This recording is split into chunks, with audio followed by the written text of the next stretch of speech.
welcome back to another episode of OHKO, a Pokemon VGC podcast. 1 year anniversary, which is super exciting and a lot of exciting stuff happening for today. Absolutely cannot wait. I'm Sierra Dawn, joined by my co-host, Joe Brown. Another exciting moment to the podcast because you get to return to the podcast for this week because you got some pretty big things going on right now. Yeah, I was a little bummed out. I'm happy that we had, Justin and Nick on last week. I listened to the episode, but for anyone who doesn't know, the thing we talked about that was coming up this summer is finally happening. I'm working the Summer Olympics. I'm not in Paris, unfortunately. I'm actually in Stamford, Connecticut, working at NBC Sports every day. People, if you're in our Discord, I've talked with some people about it and sent some some highlight reels that I've cut. So basically, I'm a video editor working 12 hours a day, every day of the Olympics, cutting different highlights for different events, swimming and archery, tennis, gymnastics, whatever events I get assigned for the day. I edit a highlight and then it gets uploaded to NBC Sports website and their YouTube channel. So it's a lot of fun. It's very stressful. It's long hours, but it's worth it in the end. Yeah, aren't you at like 4 a.m. to 4 p.m.? Yeah. 4 a.m. to 4 p.m. So I try to go to bed by 8 o'clock every day to try to get, a good amount of sleep. I wake up at 2:30 in the morning, which is just a weird thing. Your body's just not used to trying to go to bed that early or waking up that early, So it's a weird thing, but yeah, working 12 hours a day until, pretty much the Olympics end the Sunday right before the World Championships. So I'm pretty much working right until World starts. I mean, it's a good thing that it ends right up before Worlds, though, because if anyone has seen the announcement, pretty exciting news for Worlds. And if you haven't seen the announcement, well, I am super happy to announce that me and Joe Brown will both be at the Pokemon World Championships this year, casting, which is super excited. Also super glad that we finally get to talk about it because it's one of those things that holding on to the secret, it's been forever, but I don't know. I'm so pumped. Yeah, we get used to always just saying I can't say when people ask, but there's a difference when someone asks if you're going to work a random regional or something, and then if someone asks if you're going to work Worlds, right? The random regional is a lot easier to say, I don't know, but with Worlds, yes, I want to shout from the rooftops, right? I'm a part of the Pokemon World Championships. I'm going to Hawaii, and you got to hold that information in. But you and I, we're so excited. From how this last year has gone. Last year I worked production backstage. You went to Worlds as a spectator. So to have this whole different, flip the script and we actually get to be back a part of the World's stream again, just like we were together in London, should be a fun time. Yeah, the holding on to the secret is always the part of things too, because I have some friends that they keep asking me, have you heard? And we're not allowed to say it's NDA, guys. And I'm always I don't know. And they're they get mad on my behalf. They're it's ridiculous they haven't told you yet. It's I appreciate that you're upset on my behalf about this, but I actually do know. It's actually funny because out of all the days they could have told us, because we had been anticipating the news, and I think this is kind of funny to talk about now. They told me on my birthday. And they're going to originally tell us on the Friday before, and then they pushed it back to the Monday, which happened to be my birthday.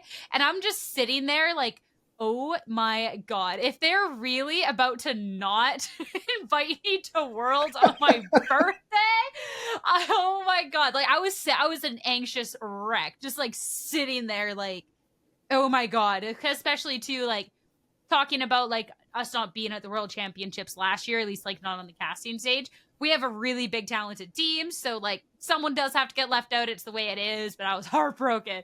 And then to get the good news on my birthday, oh my goodness, I absolutely cannot wait. The cruise, just amazing. Hawaii World should just be so much fun in general. Casting, it's just gonna be, I don't know, it's just gonna be such a great time. Yeah, I've never been to Hawaii before, so I'm very excited. I know, I think this is our third Hawaii or fourth Hawaii in the history of Pokemon World Championships over the last 20 plus years. So I'm sure some people are Third, going to I be think. returning, right, third time. So some people are going to return, and they're going to know all the good spots for us newbies, us new Hawaii people to see. But I think like the world's thematics and obviously the history, like we said, the third time that Worlds is going to be here, like there's something that should be exciting about having Worlds in Hawaii. Yeah, it'll be really cool to see. I'm just like I've never been to Hawaii, so that whole experience should just be a lot of fun. And like there's something really cool about being able to work like the year leading up to the championships and then be able to be there to like be the voices to kind of represent everyone. Like it's just such an unreal honor. So I'm super super pumped that we get to do that. Like I don't know, I'm like still lost for words. I get like too pumped talking about it. And yeah, it'll be great. Oh yeah, I You got mean, to just chime in with more thoughts here. think about no. Honestly, like I don't know. There's a lot of different angles we could take here, right? Between either me and you, or just like in Pokemon in general. But like we go from not knowing each other, like even exists, to then working the Players Cup together, to then first time ever casting together, being at NAIC with like we were not gonna get in the background, but a lot on the line. First time working together, and then we work Worlds together and crush it.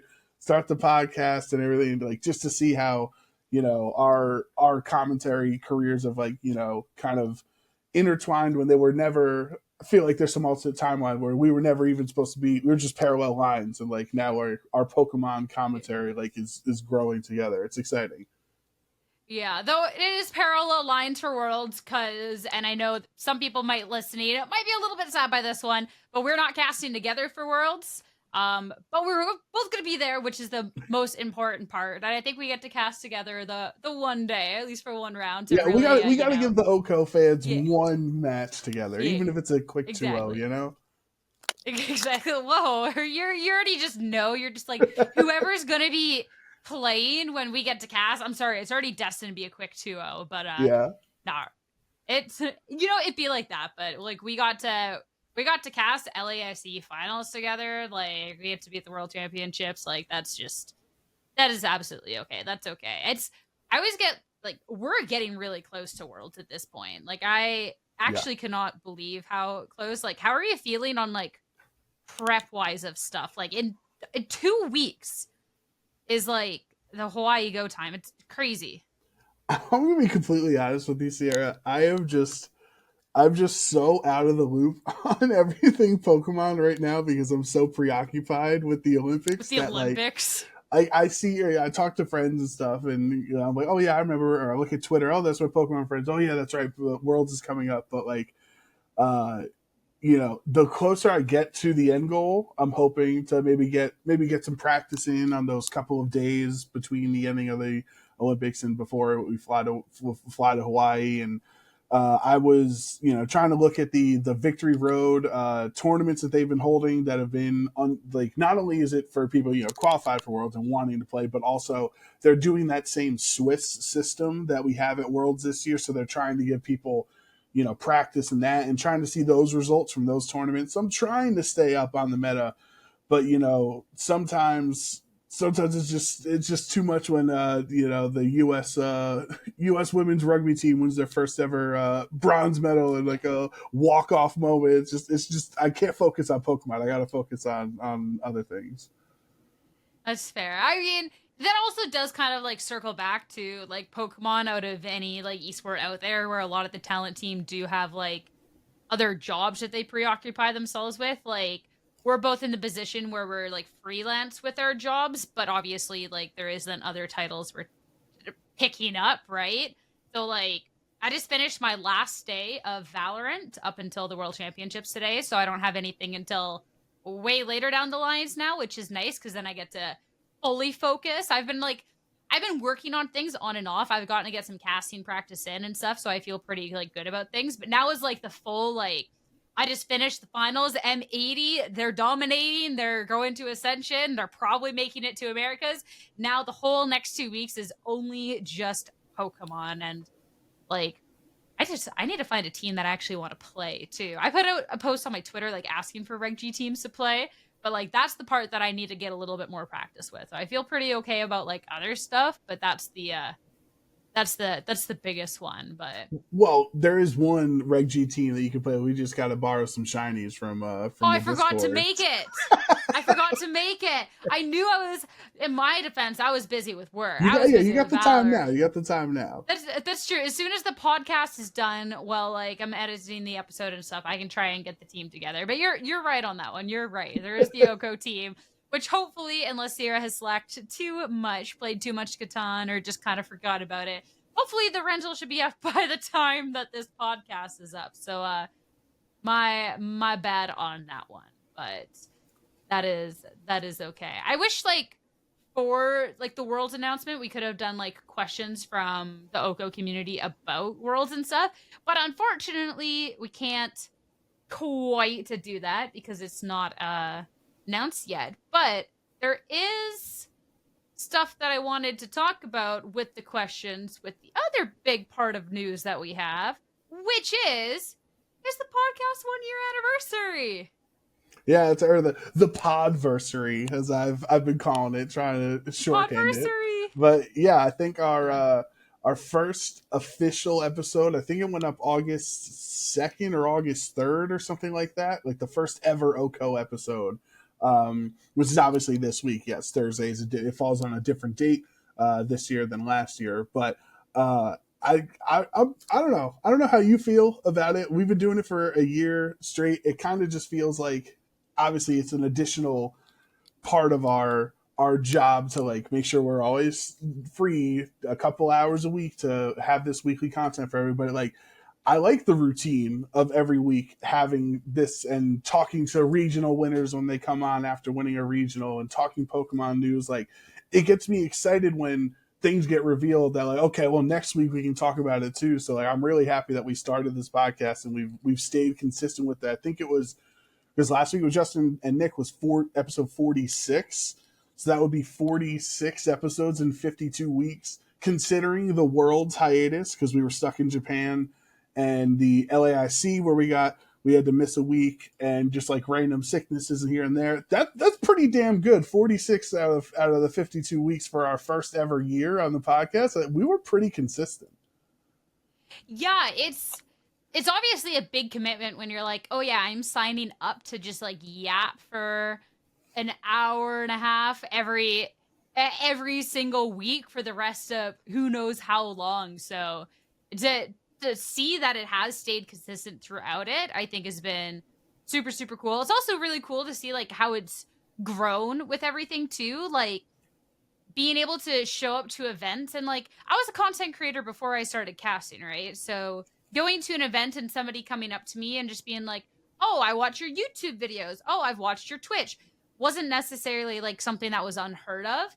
But then it was so funny because this year, like, if I had to say the amount of people that have come up to me being like, oh, I've used to watch your videos and versus to, oh, I listened to OHKO is a crazy difference. Like, that's what people come up to like talk to me about now is like, we listen to the podcast. We listen to the podcast, which I think like to see that in the community, I think is really, really cool. And to even then see like the support of like more competitive players, whether they'll come onto the podcast, whether they're listening, whether they reference it, I think is just a really cool validation of what we're doing. Cause obviously the content that we create VGC wise is for competitive and casual. So it's just been really, really cool.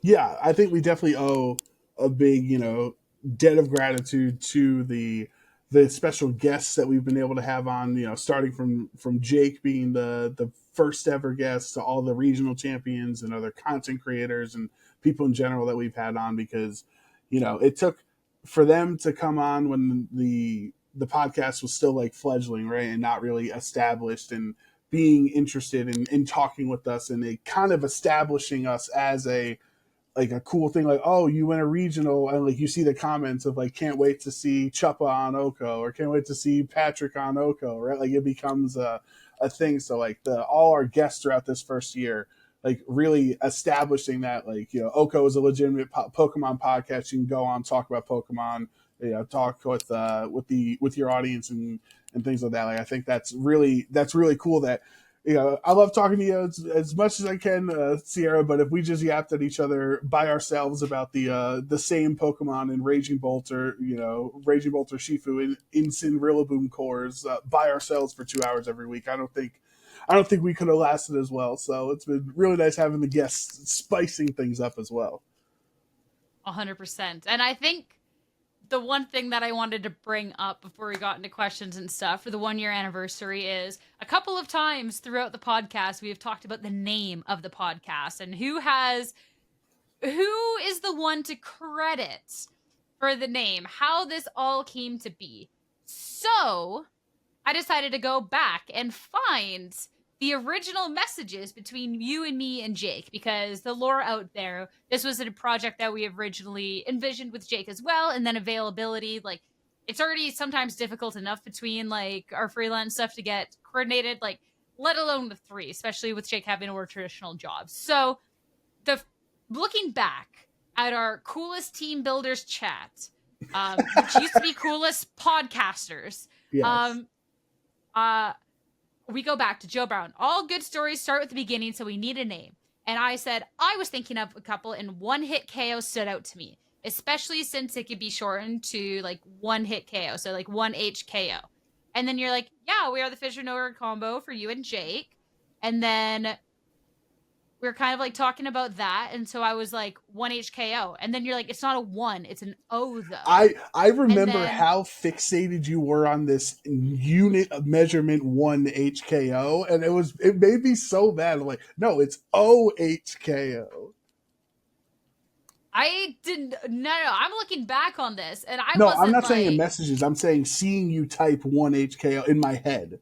I'm being like, oh my god. Oh yeah, because I didn't know any better, and then I wasn't fighting for it. But then originally, like, I think the podcast name was actually going to be like One Hit KO, and then like shortened to like OHKO for just abbreviations. But we couldn't find a @ available on like Twitter and stuff. Yeah. So we look back at it's a One Hit KO, none of that. And then you go, what about OHKO instead of One Hit KO? And then we landed on OHKO podcast. And then somewhere between that and the podcast starting, we just straight up were like, well, everything branding's OHKO, so let's just go OHKO. So that is how that all came to be. But that is it settled once and for all on how the podcast game named to be. So you cast the first stone, you wrote it in writing first, and then you alley-ooped it, and then I dunked it home. You wanted a 1-hit KO, and then I brought it down to OHKO. Yeah, exactly. So kudos to us for that, but that'll be the... But, like, honestly, I think we should give ourselves some credit here, Sarah, because OHKO kind of slaps as a name. One, it's simple enough. It's simple enough to say. It's easy to, like, oh, do you watch OHKO? Or I love OHKO, or blah, blah, blah. Like, and it's one of those things where it's, like, kind of just gaming general synonymous, but also Pokemon relevant with one hit KOs that happen in the game. Like, so by just calling it OHKO, you can already understand the type of content that it is. So like, we should pat ourselves on the back here, Sarah. We crushed it. I absolutely slapped with that one. Something that I think that I mentioned offhand to you and Jake, but this wouldn't be something for the viewers to know. But when I thought of One Hit KO for the podcast title originally, the inspiration behind it was the It's Super Effective podcast by PK Men Cass.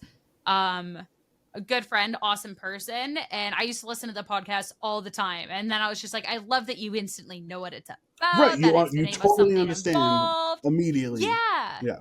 Exactly. So then that's what I kind of wanted to like emulate in some sort of sense, like that sort of same vibe. So for us to like find like the perfect name like that was just like, yeah, great stuff. But seems crazy that we've had a year of podcasts already. Like reflecting back on it, like a lot of us are for this. And I also then want to talk about like how we think the year has gone, because it's not anything that when you start a podcast, you'll ever know how things are going to go.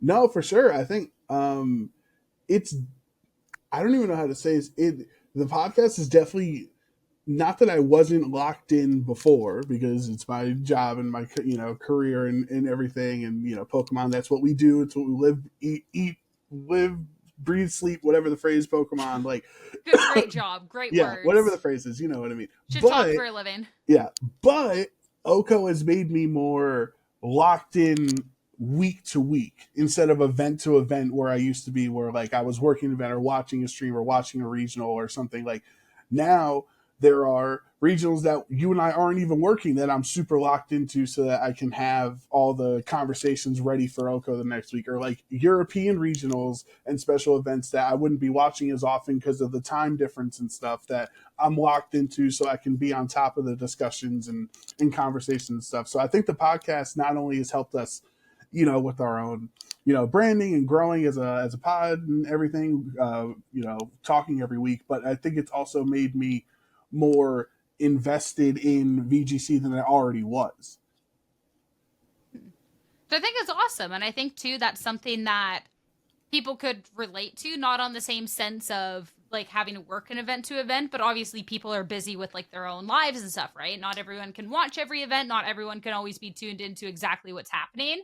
So I appreciate that we have this podcast that we can be updating people on like kind of what's been happening, what's going on, going from event to event. And I think for me, something that I've really appreciated about the podcast is not only being able to do that and kind of bridge a bit of that gap between casual and competitive, which is always like what I like to do, even with like my own content when I actually do get around to creating content, that's always up and down, right? But I also do appreciate that we've had the opportunity to bring guests on, especially like competitive players, but be able to kind of learn a bit more about them.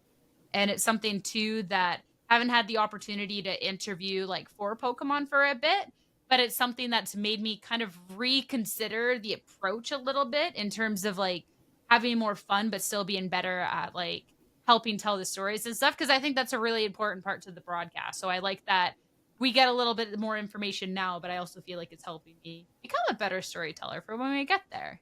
No, yeah, for sure. Like you can, it's easier to hold track of narratives if we're talking about it every week. Like I go back to like the probably like 5 week stretch where I mentioned the Articuno and Nikhil Reddy's team like 5 episodes in a row. Like, you know what I mean? I was just super into that story and so invested in like the worst legendary ever finally wins a regional for the first time, and like following all the stories and like watching TikToks of people saying this Pokemon is terrible, but it won it. Like just like, different things that the podcast has been able to give us. And we hold these narratives. You and I are talking about it. We're talking with the Discord. We're talking with our guests. And then it's more fresh in our mind when we're actually on commentary, because we're consistently, researching and talking about it. And then it then makes our commentary more informed and better. Like it's like a full circle.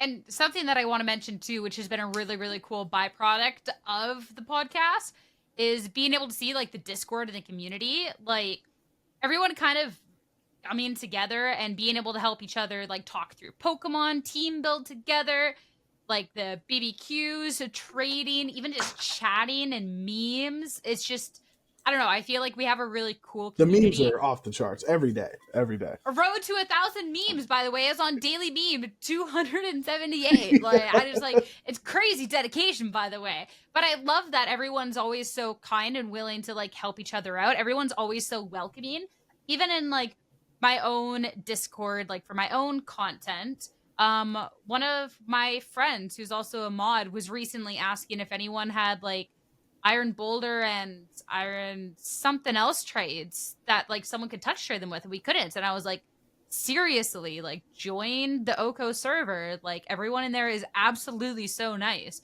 It's another friend was just like, oh, you're just like plugging the Discord to plug. And I'm like, no, seriously, like everyone is so nice there. Like they'll help you out. And I really do appreciate that like we have this little corner of the internet where like people are so nice within the community. There's always people that have a question of the week, and there's always like people willing to help out. Like I think that's really cool. Yeah, for sure. I sometimes we might be slacking a little bit on the question of the week. We might wait till the absolute last second some weeks, but our community always comes through for us. That's the one thing that Always. we can always be grateful, is that they always come up with either a silly or interesting, fun question of the week.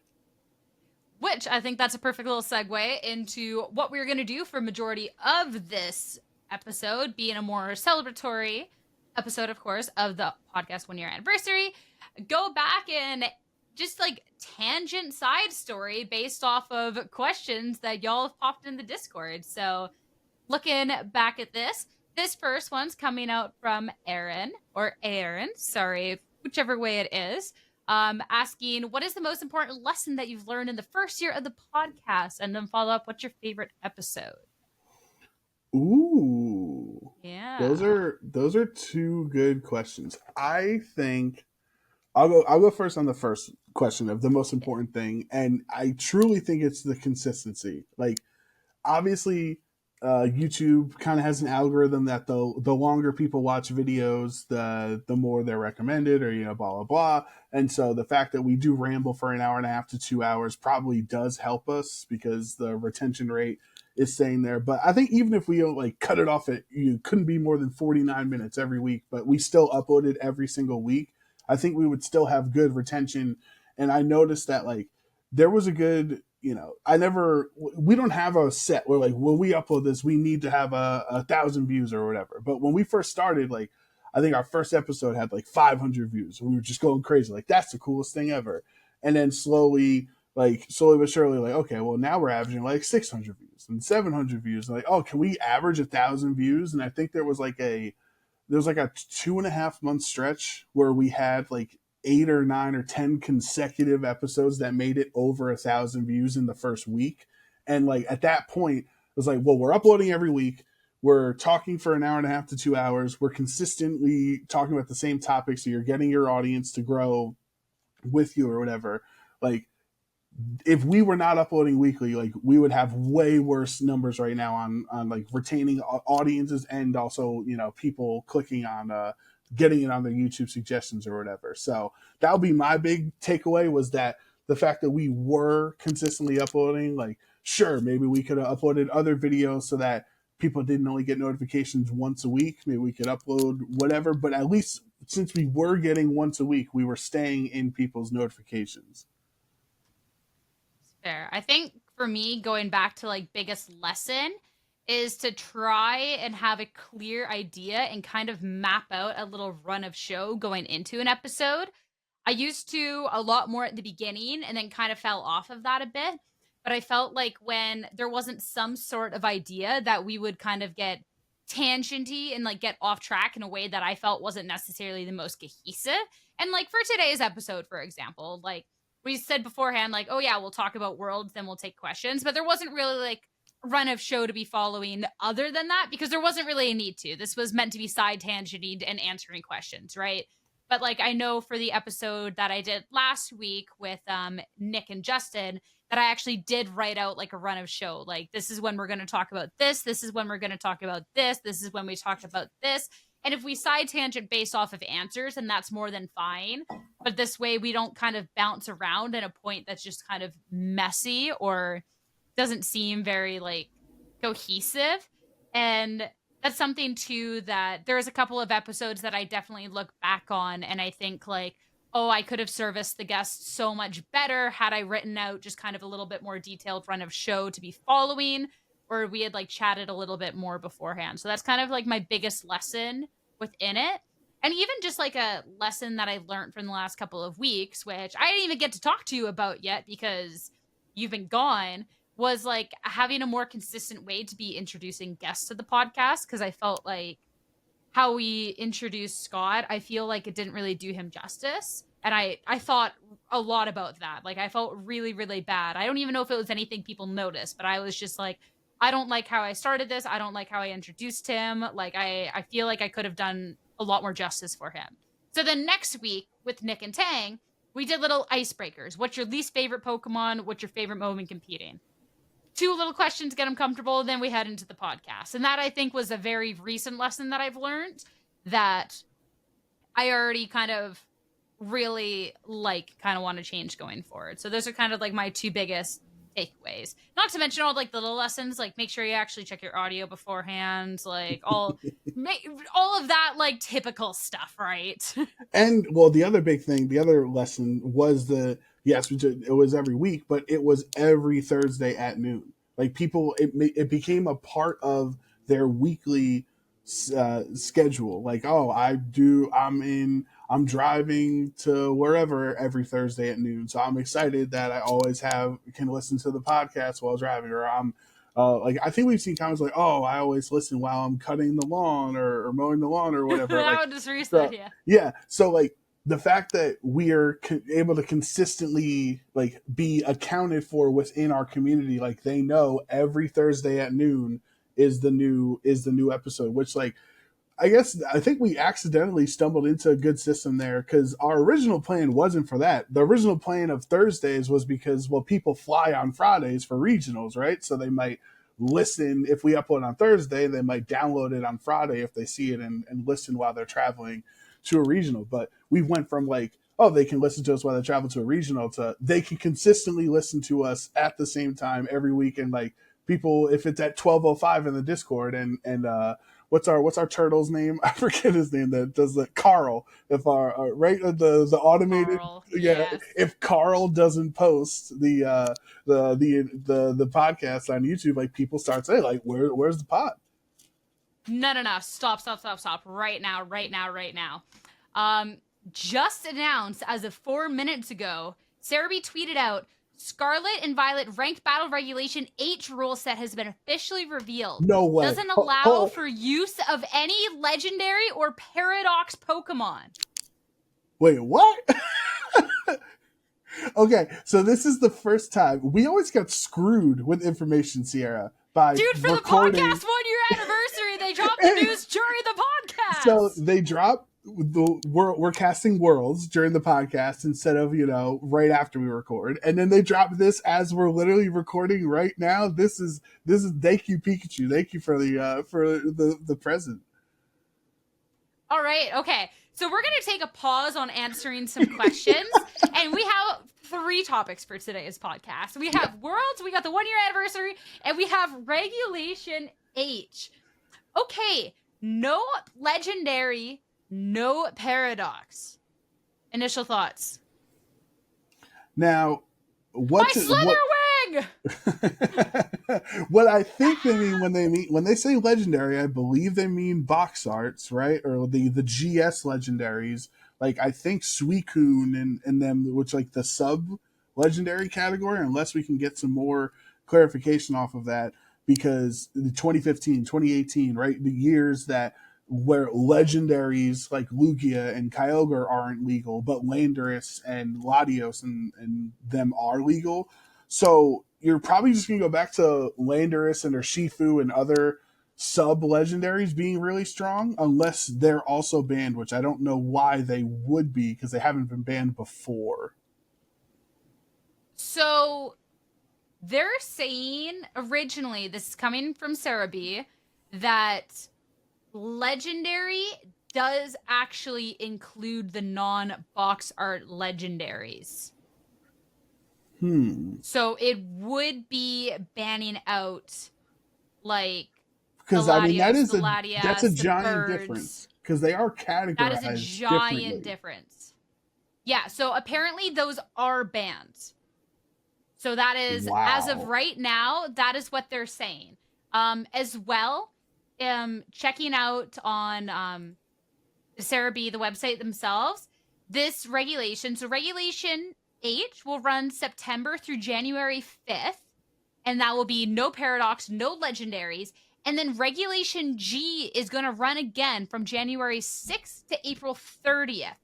Then, assumingly, right, as soon as May rolls around, it's going to be like double. Assumingly, I would bet my life savings it's going to be double restricted. Yeah, but okay. Wow. Interesting.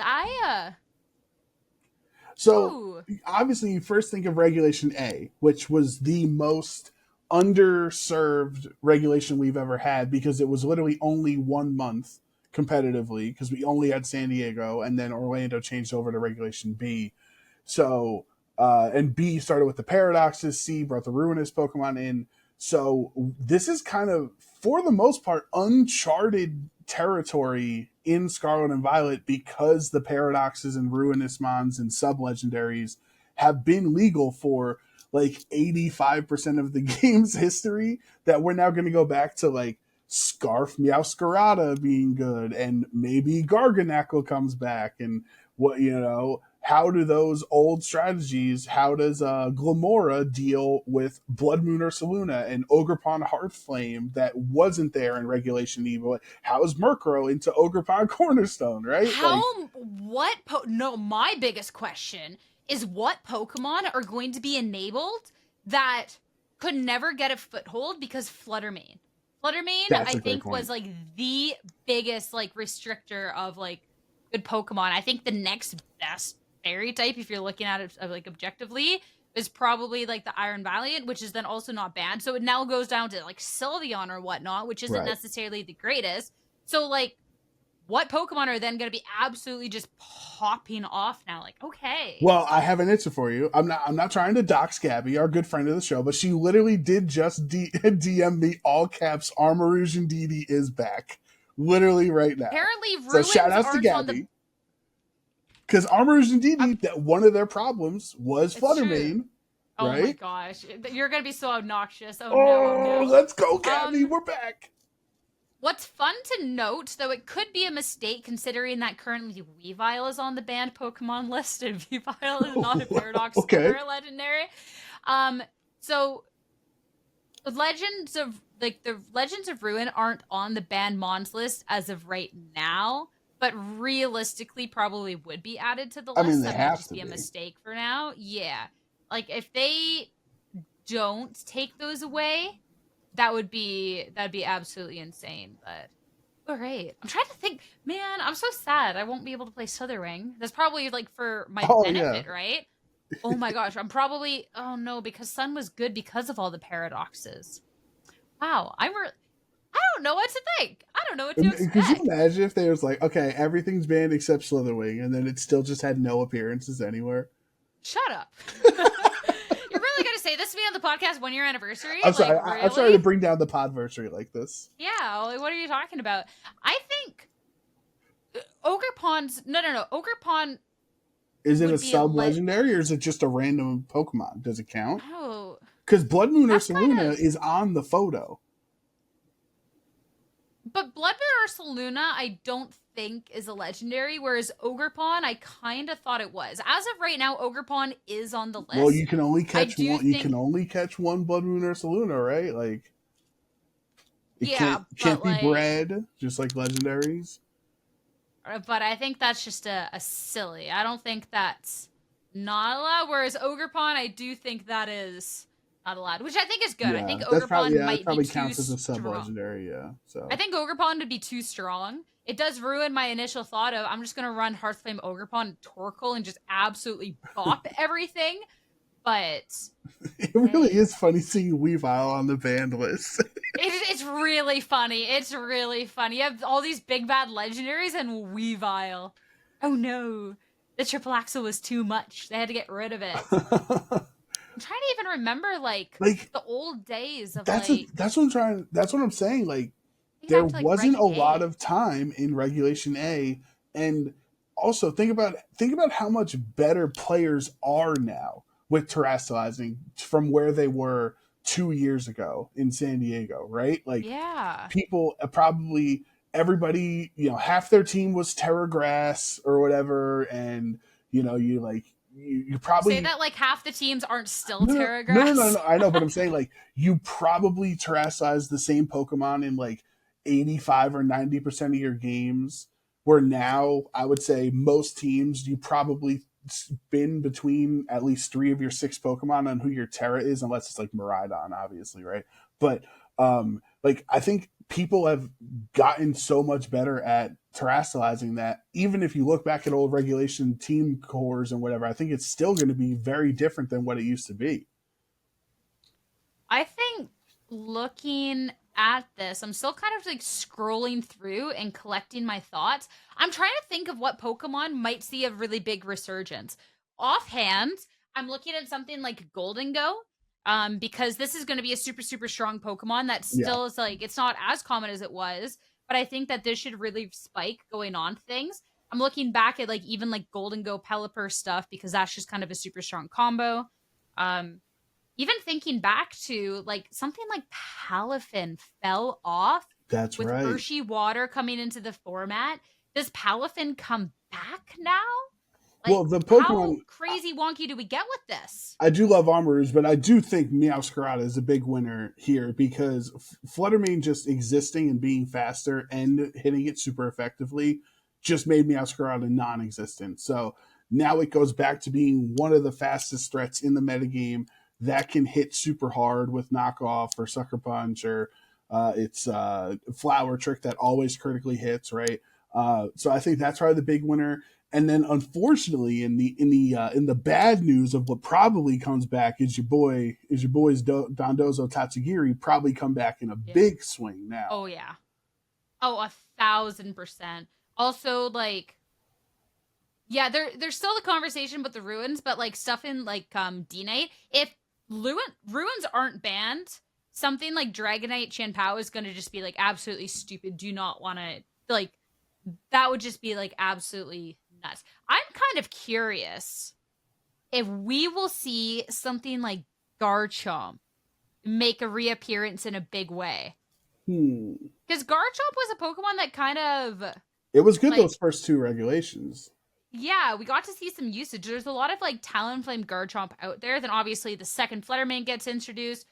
Garchomp is gone. Like that is And Great Tusk absolutely also took some Garchomp spots in Regulation B too. yeah. So I'm kind of curious if that's a Pokemon we get to see reappear a little bit more now. I'm trying to think too because obviously looking back at Regulation A isn't necessarily the most accurate considering we did get home Pokemon added. Um and not all of them are legendary, of course, so there is going to be kind of things that are a little bit funky, but this is Bro, Incineroar is going to be 90% usage. He should count as a legendary. This is crazy. You're having Intimidate Incineroar yeah. legal in a pseudo regional dex format. That's gonna be high usage. I really don't see why Pixelate Sylveon won't actually be really strong. Like somebody call Rose. Like I actually Yeah. looking at this, the Well, spread damage the fairy 60 speed attack. is what hurts it, right? I don't Because now know, King but Gambit is back, and King Gambit's 50 speed, oh, and King King Gambit now Gambit's gonna kills. be Yeah, King Gambit just yeah. completely nullifies Sylveon's existence. Joe should be Oh my god, happy. are we King gonna Gambit's see? back. That's true. Are we gonna see Hydreigon again? I hope not. I really can't stand that you Pokemon. didn't like that one? I did not appreciate the terror roulette of facing five different Hydreigons that had five different Terra types and different moves and one was focus energy and one's choice specs and one scarf and no, I do not like that Pokemon. No, I have a great memory with Hydreigon. I will. So obviously, I played at San Diego. And I forget what team I was playing. I don't know, just probably whatever Joe was playing. But I ended up playing a Hydreigon, and how the first game went, they didn't really Terra, and because of it, I was just like, oh, okay, they probably will right away if they lead at game two. And sure enough, game two, right away, they have the Hydreigon there. And if I hit what would have been a super effective attack into it and they Terastallized, they click focus energy and I'm cooked.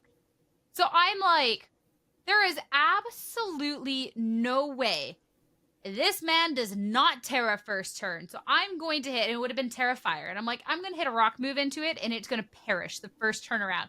First move, instantly the rock type into it, he clicks the Terra, and I delete it turn one. And just the look of like, what the heck are you doing on this person's face? Absolutely amazing. I'm just sitting there like, yep. And then I had told like Joe Agarte about my play. I was like, oh yeah, I read this, blah, blah, blah. And because of it, I called it Terra. Because remember, Terra was still pretty new at this point, right? And I was like, Yeah. I called the Terra first turn, and because of that, I got this, and they just lost on the spot. And then there was a later game where he did the exact same play because he had remembered me telling him about it and making the call because like it was just a really good call to make. So yeah, I all the Hydreigons. I don't. It's good memory. Good No, memory. I'm not. I have not liked that Pokemon since Generation 6, since X and Y. I know it's a Gen 5 Pokemon, but no. I'm happy for you, but Thanks. Regulation and the Pokemon. What other Pokemon came back? I mean, obviously, Rillaboom is still legal. So Incineroar is your fire grass core. So you have 2 of your 6 Pokemon picked out. I'm just trying to remember like what Pokemon came back when we had the big like Well, here, while we worlds think of that, update. here's my question on Okay. going back to Regulation G. What do you think of that? Yes. Like, because that's something that we don't typically do. I know it has been done before, where we, whatever, 8 and 10 or whichever, I forget which formats it was in Sword and Shield were the same format, but it doesn't happen often. We usually just progress and build and build. So, like, do you think that's weird that we're going to spend 4 months this year on Regulation G, and then next year we're going to spend 4 months on this format again, building up to Worlds? I hate going back to a format. I despise it. Personally, I would much rather that we stuck around with Regulation G for longer and then swapped over to Regulation H. So maybe had Baltimore LAIC be Reg G, then swap to Reg H for a decent little chunk of time, and then go on to Reg EFGHI. Reg I? That sounds weird. But go to Reg I then for Worlds, and have that maybe be like a 5-month format. I don't like the go and go back. I think with how long these couple of sets are, that it maybe could not be the worst. But I'm thinking back to Sword and Shield, where we kept going back to older formats, and then it was like we never really got enough time with the format before we moved on. And then all of a sudden we were like backtracking formats. So you never really got to fully figure out a format. It became old, it became stale. There wasn't really too much development. So that I am not the biggest fan of. I do understand that they're trying to save GS for Worlds, but considering as well that the GS Cup, assumingly, because obviously no confirmation, I just think it's obvious, that doesn't start till May 1st. So that will be literally a regional, maybe 2 NAIC, then Worlds. I feel like they could have bumped that up a smidge. I wouldn't mind an extra month on that. And then make it a shuffle so we didn't have to backtrack a format. But yeah. Yeah, I'm not a fan of the backtracking. I mean, I guess that, like, if they didn't want to get rid of Terra for a regulation, right? Like, this is, I guess, the only solution, because the other times we've had rotating formats, right? You have no Z moves or no Megas, and then they come back, and then you had the no Dynamax for a format in sort of the Spike Myth Cup or whatever in Sword and Shield, and then Dynamax came back.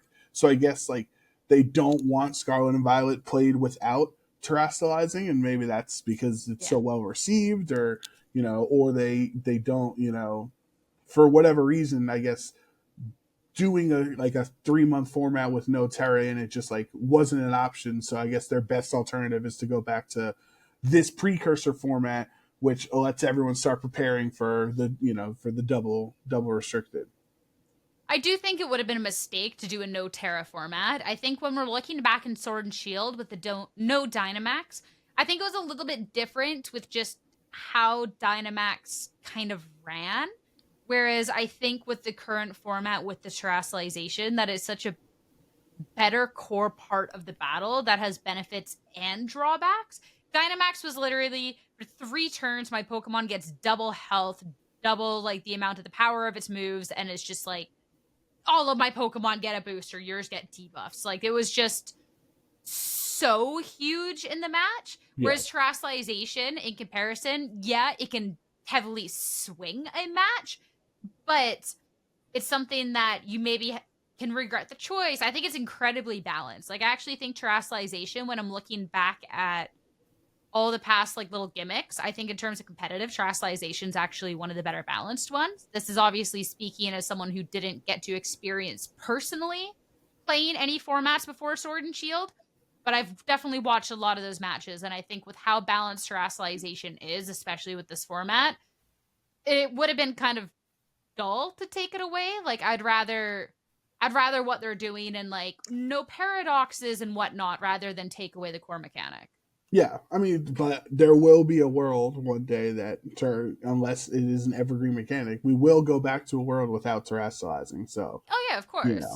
So, but like for this format, like yeah, this game series, this game cycle. Yeah, I But understand what you're saying. Like, and I think most people would agree they don't want Terra being taken away. I like, yes, Terra's mechanic and paradoxes are a type of Pokemon or whatever, but I would argue, and legendaries and whatever, I would argue it's still a similar thing that we are going to a format that we're taking things away. Like one would be terastalizing and one would be paradoxes and other things, and they're not the same thing, but we are still removing access to things for this upcoming format. You know. yeah, I don't know. I'm excited for this format. I think this would be the format that I'm most excited to team build for. And I don't like team building, but I'd be excited to kind of try and crack this one Well, open a little bit. well, I wish you best of luck, but you already have Incineroar, you already have Rillaboom. Just throw the Palafin on the core, then throws a Volt Switch Pokemon in there. You can't have Iron Hands, so you're gonna have to Volt Switch with somebody else, you know, and then you're good. You're four out of six already. Why do you even need it? Why do you even need a volt switch? Just Just parting need shot with Incin. well, Parting Shot, U turn, Flip turn, and Volt You Switch. no, you literally lead Incin Rilla, and then you have Rilla fake out and Incin parting shot, or you have Incin fake out Rilla U turn. Well, but you could also No, lead no, you're supposed to Palafin. do You're Palafin supposed to first turn. lead Sorry, Palafin. no. I messed up Yeah, the order. I messed up fake the out Flip order. turn It is is what you no. want to It's do. Rilla. No. I messed up the order. It's fine. Okay, It's fine. okay. It's Rillaboom and Palafin in the lead. Uh-huh. Then hard swap Palafin to Incineroar. You get the double intimidate. You Yep. can fake out or just instantly you turn on the spot. Bring Palafin back in, 0 to hero, done instantly. Oh, actually, wait, I might hate this I think we format. This just sounds really obnoxious. yeah, I think you just came to the conclusion, yeah. Oh no. Oh no. I Your am no longer your favorite excited. format just in shambles in 15 seconds. Man. I'm sorry. I'm sorry to do that to you on the It's okay. podversary. Yeah, right. That's a rough one. All right.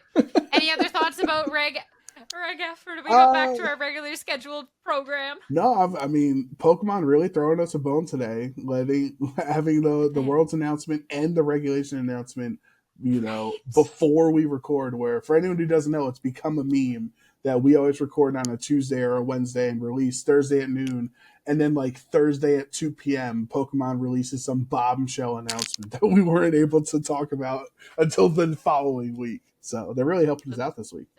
I know. Thank you, Pokemon. Mad appreciate. Mad appreciate.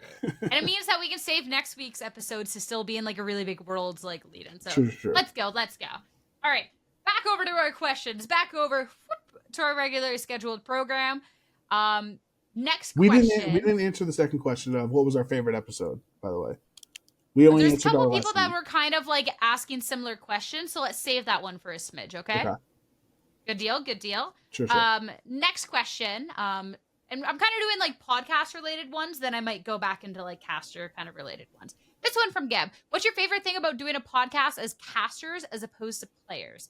I think, simply put, from the get-go, that as a caster as opposed to a player, you have a different perspective on the game because it's not your own view of the game versus anyone. As a caster, as a broadcaster, you're storytelling other people's stories. So being able to then do that on the podcast and bring that to life, I think is really nice, as opposed to just our own individual experiences competing. This way, as the casters being able to run it, we can talk to a wide variety of people and get all these different perspectives. And I think what is really beneficial of us as casters running the podcast is that we're already known within the community of people that we're trying to get onto the podcast, which then is nice because if we weren't already casters, I don't know if we would have been able to get some of the guests that we've gotten onto the podcast, right? But when it's like, hey, these two official casters want to talk to you, people will be a little bit more willing because they've seen us on the broadcast, they've talked to us before, we've casted over their games, so that definitely kind of helps on that regard.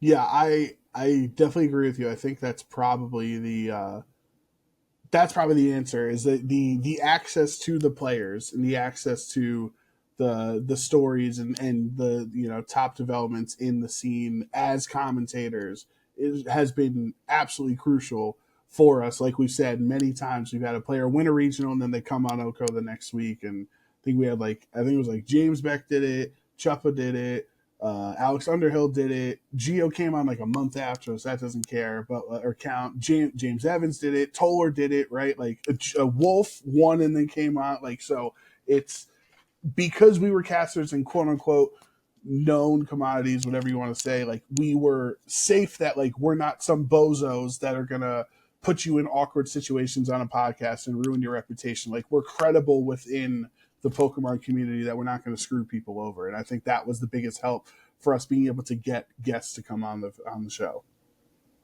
Yeah, it definitely was nice in that regard. And I appreciate that people already were so willing to come onto the podcast after winning stuff. So let's go. All right. This one, I'm combining two people's questions for this one. So first part of the question coming up from Hannah. Did you think the podcast would make it this long? Followed up with the question from Fendi G with where do you see the future of this podcast besides bringing on more guests? What else do you want to do with the podcast? So first off, with the podcast for making it this long, I think that was kind of something from the get-go that we're on the same page with, that if we're going to be starting this project, it's something that we wanted to see through for a while, right? It wasn't like this is going to run for a few months and we're going to drop the ball. This was very much so, okay, we're announcing it, we're doing the dang thing, right? Like that was kind of having it go like minimum a year, I think was always kind of in the cards. Yeah, for sure. Because I mean, we literally were in the planning stage as the trio, shout out to Jake, like for 2.5 months. Like we understood we had to get it right from the beginning. And once it started, it couldn't stop. This couldn't be, because so many people in the world, I think they say, I saw a stat once on like Podbean or something that was like statistically, most podcasts don't make it more than 3 episodes or something. And like, because people just, what's a week short podcast? And then, they make it 3 episodes and they stop being motivated. So we knew once we started, we had to have a system that would be able to work consistently. I didn't necessarily have like a year timeline. Like I just, I don't think we ever put a number or a date on it. It was like, once it starts, like it is a thing that we have to, commit to. Yeah. Like when I think of like the day that the podcast ends, which is nowhere near any time right now, I'm kind of thinking of a scenario where like one of us moves on from Pokemon, or like something happens with one of our careers that's like it's no longer feasible, right? Like, but like as of this moment, like I don't really see that scenario coming up in any time, because like I can't speak for yourself. I have no intentions of leaving Pokemon casting anytime soon, right? Like, yeah, it's not up to us. Still, like, we want to stay here. As long as I'm still consistently casting Pokemon, like I'd like to be involved. And even like, because obviously Pokemon's not the only game I cast. Like I cast like Valorant. I've gotten to cast some R6, and like I'd love to get pulled up to like tier 1 Valorant. But even seeing other people in tier 1, like they have the time to be able to do their podcasts every week. A lot of them at tier 1 do have podcasts, like Flat Chat, for example, a very popular Valorant podcast. But like they still have the time. So it's then, even if I get picked up one day, which I'm always hoping that I can make that step, because I love Valorant so much. Y'all don't understand. I still think that I could do this as well. So I definitely think that the future of the podcast is bright. To the other part of the question, besides bringing on more guests, what else do you want to do with this podcast? I think I want to do a better job at, I always use the same like little catchphrase of like bridging the gap between casual and competitive, but that's like exactly it. That's something that I always kind of want to stress, and I kind of want to do a better job at. If anyone's ever had the inkling of interest in VGC, I want to make sure they can join the podcast and this is accessible enough for them, but there's also interest for people who have been around for longer, and I want to find ways to be able to do that better for any newcomers into it. And for an answer that isn't something that I like to say all the time, I'd love to do just more community stuff, like whether it is stickers, whether it's tournaments, whether it's draft, whether it's Sierra actually uploaded the OHKO team on time. Like I actually want to like do more stuff like with the community. Yeah, I think all those are very important.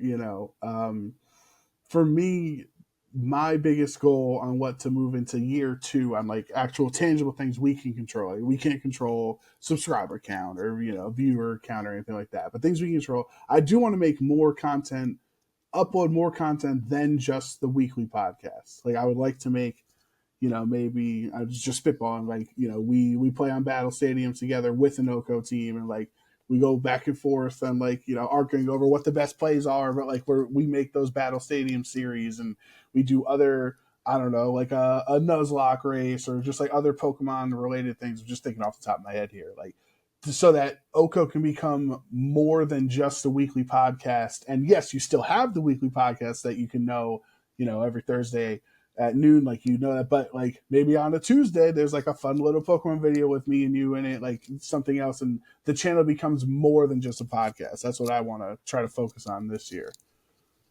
I think that'd be fun. I know, like, for my own channel, like, it's always a back and forth about having the time to do the content, so it's definitely like ambitious, but like in a perfect world, like, I think that would just be like a lot of fun. So yeah, that's definitely something to like chat about. Like, I know even like with ending Valorant like today and having this time till Worlds, like a lot of Worlds prep, but I'm also trying to like plan content. So that could be something too that after Worlds we can chat about a little bit and see. We'll figure it People's out. ideas are like things that people want to see from the podcast as well. So, all right.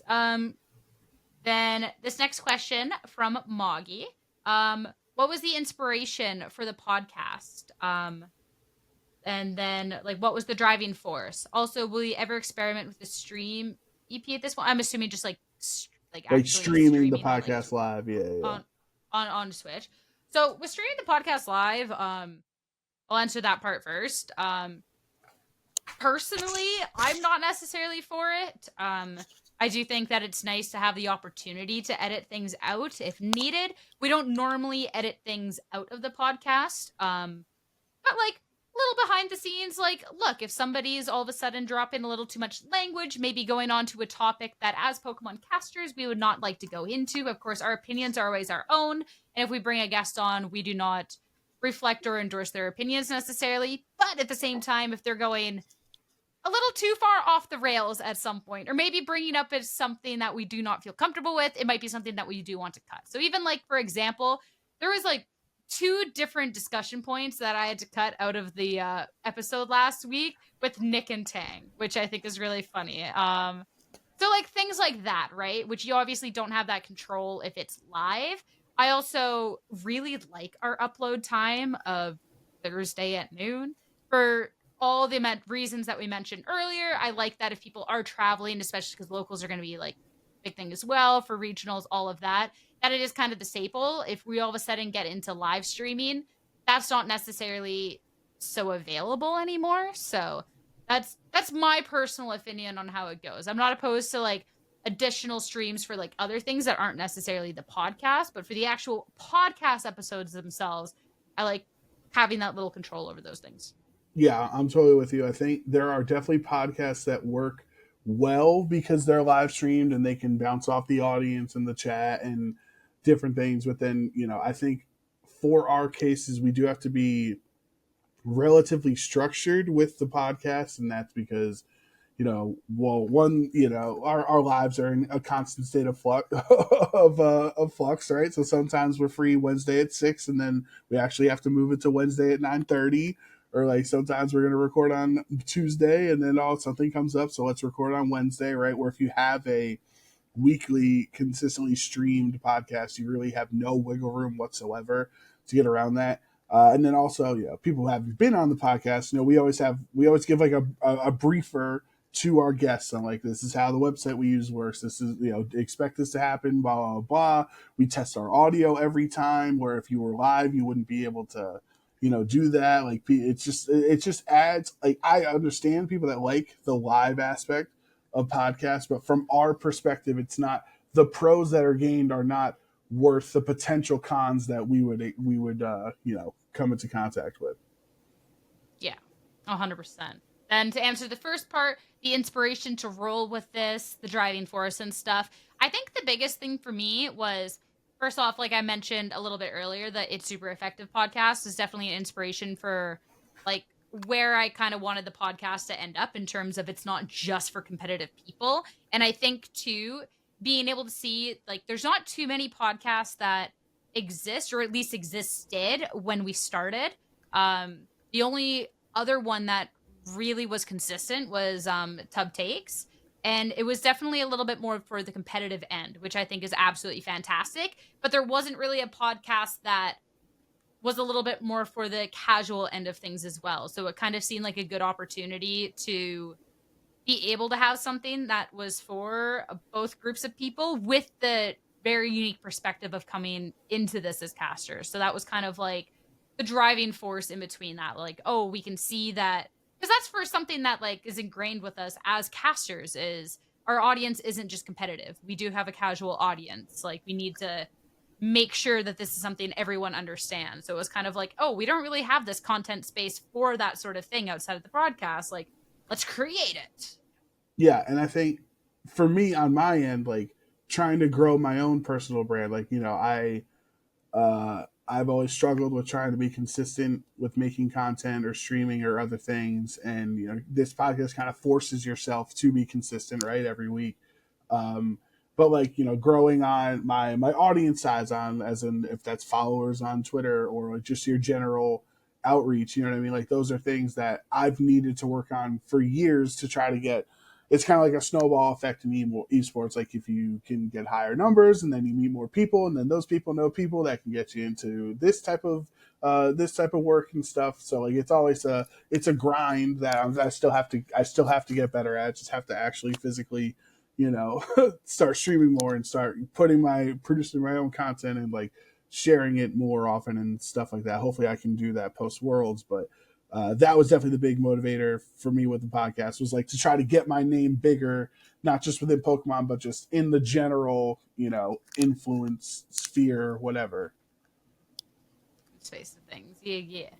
All right. Now we can circle back around to the question of the favorite episode looking back. Because after, like, the other questions, favorite memories this year, tournaments, and, like, I want to ask that question after, but, like, in terms of, like, podcast episodes or, like, favorite moments on the podcast, like, what do you look back to for that moment? Well, I do have a list written from our favorite. Well, it's my Olympics handbook, by the way. Shout outs to Gabby, who she got me this NA or no, was it USE? Yeah.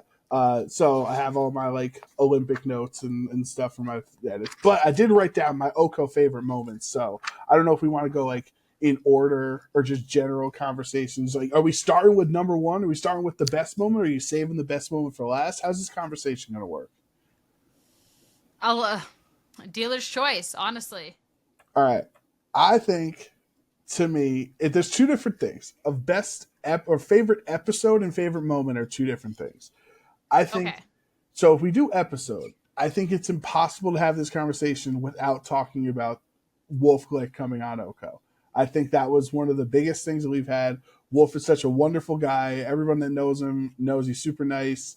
Like it, I think you just reached out and he was so down. He said he listened to the podcast before, so that gave us a cool sense of validation and like seeing our numbers jump like after like the before and after, like before BWA, before Wolf, after Wolf, whatever. Like we got like 13,000 viewers that episode on YouTube. Where at the time we were maybe getting 800 or 700 a week at the time, and he really did help catapult us up into another spot. We still got to grow, of course, but I think we would be crazy not to mention Wolf coming on the pod. Yeah, I mean, just a well-spoken person in general, and obviously, like, insanely insightful to the game. So being able to have him on the podcast, like through a win like this, absolutely incredible. I think back to just like in general with our guests, and I'm not gonna pick in between them, but I think like any time that we've had a guest on has just been a wonderful time. Like people have been incredibly open, people have been incredibly gracious with their time. And I'm even thinking back to like episodes where I haven't been here, but like Karis has come on to the podcast like multiple times due to last minute like I'm not around. And he has stepped in and being able to like listen afterwards, like being able to be super well spoken, just funny and adding a really fun perspective. And like I just have a lot of appreciation for all the guests that we've had, like, for that reason. Like, I think that's part of why I love casting is like those stories. So for people to actually like hop on and be able to share that with us is just like incredible. Yeah, I mean, there's so many people that we've gotten to know way better by having them as guests. So, like, you knew them casually as as commentators. You'd see them, you do interviews or winter interviews and stuff. But like, I think I've gotten some like pretty stronger relationships with some of the players that we've had on the pod. But I think the other episode I would say for my favorite, the most influential, is the Wolf episode. Was we really were grateful to Wolf for coming on. We actually had that was a really fun episode too. If you look back at it, like we had a lot of fun in that conversation. But one of our early episodes with Sir Adam Doricott, it might be my favorite episode we've ever done. One, it was the first time OHKO ever broke news. We had the news of Daz retiring from commentary, right? And even like, I think we were just on our game that episode. Daz is such a delight, one of my favorite people on the planet. Like, we had a lot of really fun jokes. That was where you're one of our few TikTok clips that actually made some traction of you fighting over what was it? If Empoleon or Milotic was cooler or whatever was in the Daz episode. So that probably be my other personal favorite episode. That I forgot about that moment. Honestly, that was a good one. I'm trying to think back to other moments. I don't have the greatest We've memory. had 46 of them, Sierra. I know we've had 46 episodes, which is still just like kind of crazy to like think and to look back on. Like, that's insane. I'm trying to like look back if there is like any clips in particular that I'm just like, oh yeah, this is favorite. But like, I've just kind of enjoyed a lot of it. I don't know. You keep thinking, because that's some of the stuff. Lame answer. I know. Yeah, I love all my episodes equally, is what Sierra just said, basically. So these aren't episode specific; these are moment specific. Some of the other stuff I wrote down that is like, I think these are the certified, like these are the OHKO moments, like when the documentary is written 100 years from now on the OHKO podcast, like, and they talk about year one on the Wikipedia page, which you like reading stories through Wikipedia, so that's why I use that for you. I do. It's actually not Wikipedia, but it's the wikis. There is a difference. It's like the right, wiki yes. is like the Wikipedia, but like specifically only about that thing. Right, yeah. So when the OHKO wiki is written one day, and season one, they talk about the pinnacle season one OHKO moments. I think a couple of these are going to be on here. One of the best days of my life was when Sierra found out the new Legends Arceus Legends ZA game came out, and she had the crying tweet, and everybody was just roasting her, and like, that was one of the most excited I ever was for all of these weeks that we've recorded the podcast. Like, I can't wait to record this podcast to see Sierra's reaction to the worst like news she could ever get. Yeah, that was a thing. I also can't believe that instantly, like, my picture made it to a way. I think that was the first emoji added in the OHKO Discord. Was just like the sad face. Like, that was a yeah, that was it. There was. I'm thinking back, so some of like the funny moments are things that actually have never aired. So normally when we try to go for the intro of the podcast, normally I intro it, and sometimes it doesn't always like work out, and that's always just like a really fun way to be starting the episode. Like, there was the one which we did upload this clip, where I forgot the name of the podcast. Like, I was just so silly, goofy. When we recorded the episode with Scott, I didn't get an opportunity to listen to the episode that you and Gabby had. And I was busy with work. So normally, like, I'll do the upload onto Spotify, I'll do the thumbnail, I'll do like the descriptions, etc. So I'm normally somewhat involved, but I was so busy that Joe Brown did absolutely everything. So because I did not do any part of that week's episode, I just forgot there was an episode. So we get into the intro with Scott, and then I was like, yeah, we didn't have an episode last week. The Joe Brown's like, what are you talking about? Callie. And it was just like a whole minute of the giggles before like we resume the podcast. Like, that'd be another thing we would lose if we were live. Those fun little pre-live moments. I mean, all you would get too is like, I guess you would just get those live, but yeah. All right, I got another one for you. So did we go from your embarrassing moment with Legend ZA to my embarrassing moment with the story I told of when I quote unquote met world champion Shohei Kimura back in Japan. Oh, this is a funny moment. And even Katie, our producer, brings this one up, and you bring it up, and uh, was I was so nervous, and I was walking out. I was a big fan because I essentially called him to win Worlds, and he did. We didn't have it on the podcast yet, so I don't get credit for it. But like I felt like that was the coolest thing. Like I was rooting for him to win and everything, and he did. And he was being interviewed. I don't know if it was for an article or a video interview or whatever. And as I'm walking out and I see him, I go, Shohei! Like I just stopped. And he also stopped his interview and turned and looked. And everybody backstage was looking at me because I just interrupted the world champion's interview by saying, Shohei. And I was like, congrats. I gave a thumbs up and just like ran out like a little, like, scared, embarrassed little schoolyard kid. And like, so for a couple of months after that, people would just go, Shohei. That was a good one. that one cracks me up just thinking about it. Like that's a solid moment. Think back to a moment that I really liked, which this one got a lot of attention on TikTok because, you're either with me or you're against me. But talking about how bad of a character Penny was. Oh, God. And people were not ready for the news. The caption on TikTok as well was, sorry I committed a crime. I'm going to watch some anime now. But I essentially just said, like, how much of a dog character she was. Like, people were upset. Oh, yeah. I don't know. I don't think she was literally a character written to have these quips that people are going to be like, this is relatable. I also love anime. I also love the evolutions, But Yeah. like beyond that, her character was pretty bad, But people are so caught up on like she said something relatable.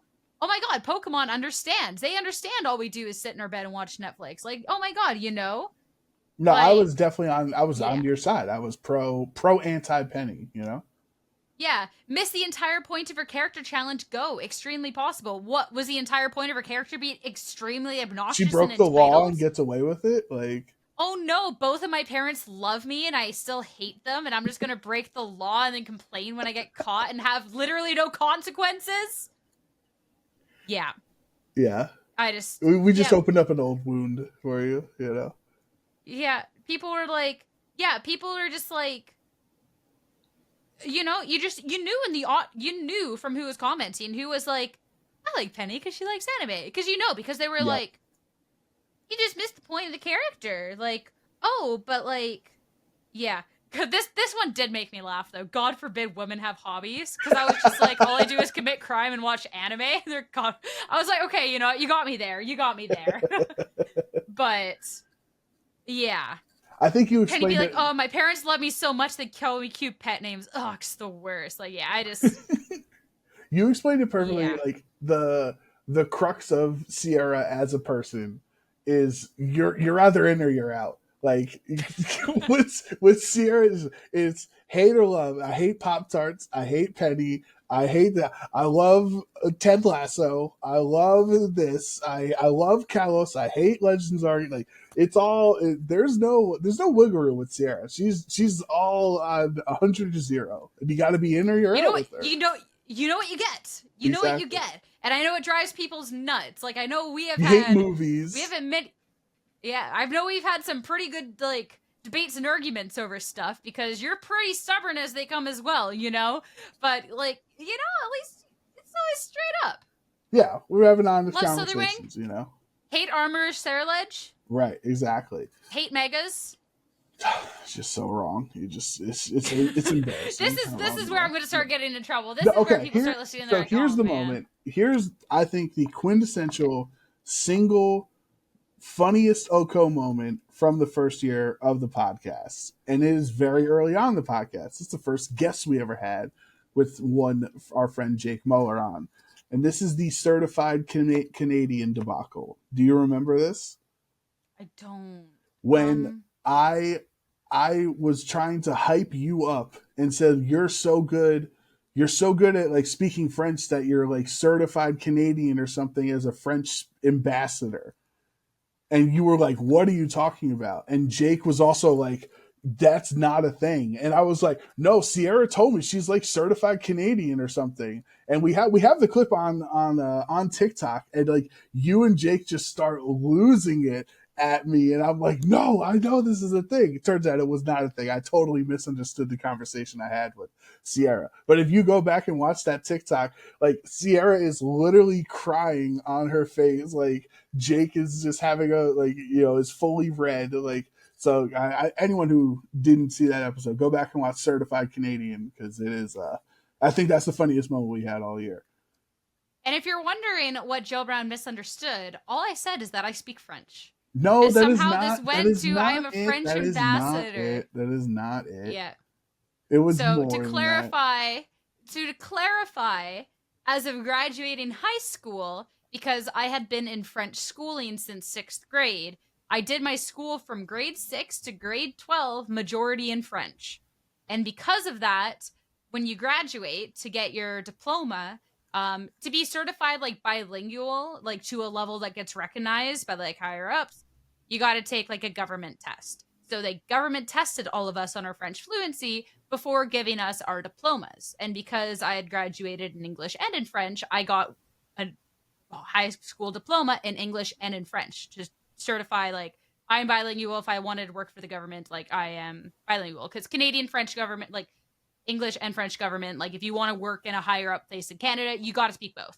See, and then and Joe Brown took that as like, so that's why she's a French ambassador, right? So that's why I'm wrong, but I'm not fully wrong in my misunderstanding of it. You're very wrong. What I interpreted was that you had to have a special classification to work for the government, and you had that classification.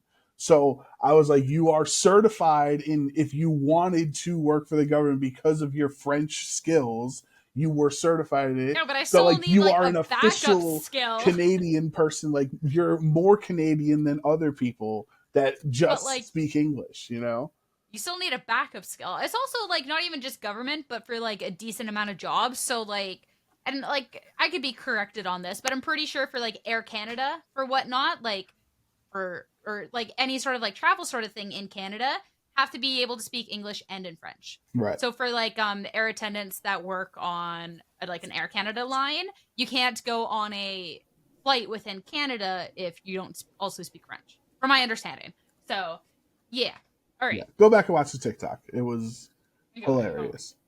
Then just two other quick things. One, making the Pheasantipity team with the community and actually playing it on stream and winning and having Sierra cast the match. It was just the whole OHKO world coming together was one of the coolest moments from this first year. It's still the only person that has won a game on the official stream of Pheasantipity in the entire year. No big deal. But then the other moment is the kind of, I don't know if you want to call it like the like solidifying of OHKO on the official stream, or however you want to determine it. But the LAIC downtime, where Sierra said, who would ever want to listen to us ramble on for hours at a time or whatever, like kind of pseudo talking about OHKO. And then when we got the okay, excuse me, to literally run the stinger and said, hit the OHKO graphic when we were doing, downtime fill segments, it was like Pokemon was officially, obviously we're not an official Pokemon broadcaster associated or anything like that, but they were like kind of pseudo endorsing us, like acknowledging that we exist, where there's so many other things that they don't acknowledge exist. And I feel like that was a real big moment for OHKO, and like it was kind of pseudo acknowledged on the mainstream.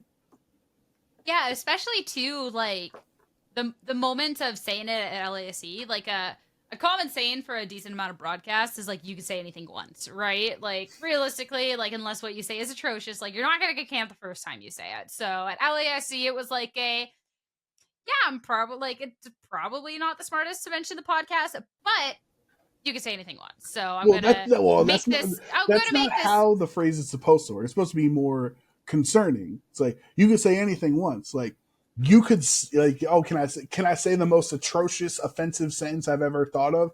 Well, you can say it once.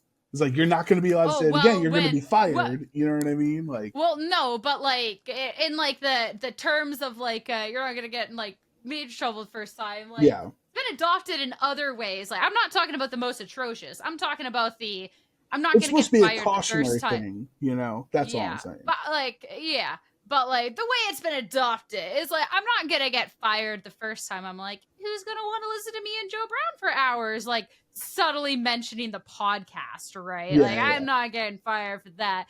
But then to see then production's reactions afterwards, they're all like, we're talking about the podcast, hey, and let's go. And it was like happy and like, oh, see what they did there. To then all of a sudden being like, introduce yourselves as OHKO. Say it's for a special, like, you guys have to vamp for the next 20-25 minutes. Say it's a live episode of OHKO. Like, go right. for it. Like, that was just kind of, it was cool all around. I think, like, this conversation's a good kind of lead in to our next question here, coming in from Queenie, talking about some of the favorite memories this year in regards to tournaments and more in depth once you mentioned general ones specifically related to commenting and like working in the lounge, like that sort of stuff. Ooh, okay. So this is more than just OHKO related, right? Because this is also Like our this is going back to like our our whole casting, season like looking back at the casting. year, Yeah. the whole. Yeah. I think I have two, like, of happiest was us working at LASE Masters Finals together, because that was like, look at this, we made this project, we're trying to grow, and well, like, we're getting rewarded for it, blah blah blah. So I was really proud that we did that, and I think we did a great job in that set. One, we both predicted Marco to win.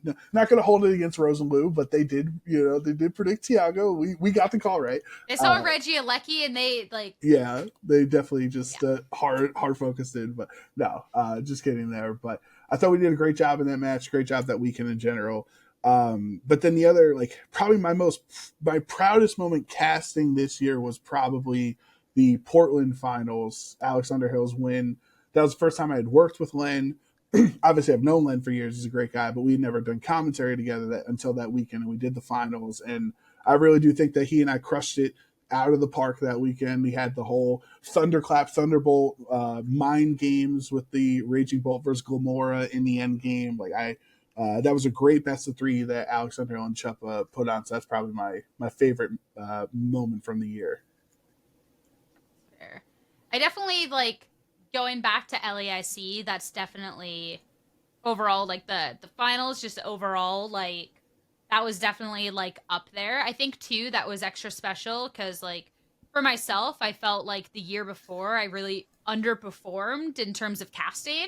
I felt like I was like I was analyst host a lot, and I felt like I'm a pretty decent host, but like I also was struggling a lot with casting to where it was kind of like a safe bet to put me there. So I obviously had a lot of like self-doubts about my capabilities as a caster.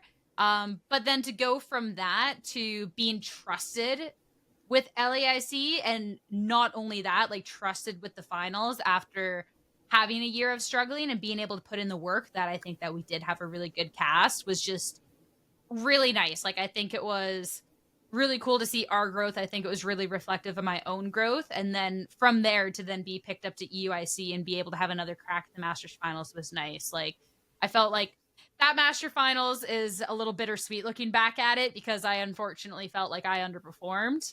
And I went backstage and cried after. But we'll ignore that part of it. We'll only look at the sweet part of it. Favorite memory obviously has to go back to the Slugma moment because that was just I don't iconic. know, actually just incredible. I've always wanted to tweet about it, and I still never know if I'd get in trouble for doing it. I don't think you get in trouble for it. Yeah, but maybe afterwards. Also, our Bidoof moment, our gets that Pokedex moment. Oh my god, the Bidoof moment! That was big on that was a social. really good one. Yeah, that was a really really good one. Yeah, the Bidoof moment, for all of y'all wondering, was a all these segments coming from the Pokedex entry one, but yeah, the Pokedex entries, and it was talking about like nerves of steel, and we had fully convinced ourselves it was Duraludon. And we were just like, show us Duraludon. And then this Bidoof pops up on. I think that was LAIC. And then, they posted about it on socials. It was a pretty funny clip. And then the Slugma one was, instead of just being mature and saying Slugma. Couldn't do I it. instead said Baby McCargo because I couldn't bear to be the one to say Slugma on a regional, like on a international Oh, broadcast. don't worry. Lou And had you covered. She and said it more than Lou enough didn't times. understand why I wouldn't want to say Slugma. So instantly I just go, Baby McCargo? She goes, Slugma? Slugma? Is it Slugma? And just keeps going on. Like, it's, if you have ever tried to get anybody with like a Slugma joke or a D's jokes or anything, you know, that's like the dream scenario. However, I was not trying to bait her for it. It was simply just a very bad miscalculation on my part, and I ended up crying on air. And it was, yeah, that was a good time all around. I think another really fun one was like the Family Feud segment that I got to run, and like Gabby and Aaron are just like losing their mind, like they're Oh my crazy. god, Another one was the the colors. Aaron that I with was the about to say colors. that one was also good. That one was a That was really good iconic. one. Like I have built some good segments. I think that's always a really fun. Like it's always memorable if I get to build out a good segment and it actually like pops off. Like that was Yeah. fun. It's good. That was good. Yeah, so there answers the question about working in the lounge. So yeah. We'll kind of circle around to this one. I think we've already I have a second answer for this one, so I will say it. But Casey asked, what's the most memorable match you two have casted together? Obviously, LASE finals. I definitely have to put there. I think Whoa. another one, though, would be... I was going to say, I don't know if that is our most memorable. I was going to say Ugarte versus Burns. At Indy, I believe it was. Might be my favorite match that we've casted together. Wait, hold on. But what about Ugarte and what was it, James Evans, NAIC 2022? The Groudon. That's our banner photo. Okay, that's probably, I guess that's most memorable. I wouldn't say, okay. I was kind of like replacing the word memorable for favorite in my head, and that's definitely not a favorite. But I guess it is most, like, one of the most memorable. Yeah, I mean, that's the first thing I think of is that photo of us together, you know? Like, True. That is like this OHKO moment. I guess if we try to think of one that's like a match that's not that one, I just had it in my head. I'm trying to think. I still think Ugarte and Justin Burns with the double dittos was insanely that memorable. was really good. Fun. I think Worlds 2022 we had Paul Chua and I can't remember his opponent, where he had the Cali Ice Palkia team that, like, I just think you and I were just on it in that game. Like, I think that might have been that or the LASC finals, or like might be our most well casted game. The other was like James Evans and Brady in Vancouver. I do think that we were. I think we did. I think we handled that match pretty well too. But like iconic status is the Groudon P-Blades miss crit flare blitz burn. I guess, yeah. As much as that one hurts, like I've mentioned it before, but for anyone who missed out, like because it was Ugarte playing in literally top 4, I had mentioned to Joe Brown, like I casted his games like twice that tournament, by the way. Like it was just really funny how it like lined up, and I'm definitely not opposed to people casting over games of people that they're like more closely involved with, because like I think it's like, I don't know, like we're in this community, we have friends in this community, we have relationships in this community, people have family in this community, like it's how it is. And I think it added like an extra level. Like I think back to Aaron casting one of Brendan's games, and it's just like there's an extra level of emotion to it, right? Yep. So, but I'm just saying, like, for my own emotions, like, I was going through it. Like, I am so nervous on his behalf, and then I'm casting out in the crowd at my first international, and then he gets hacked.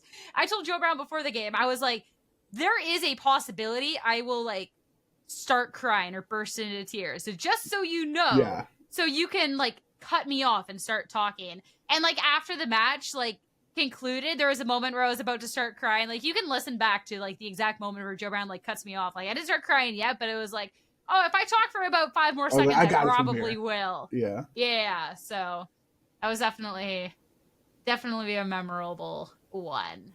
All right.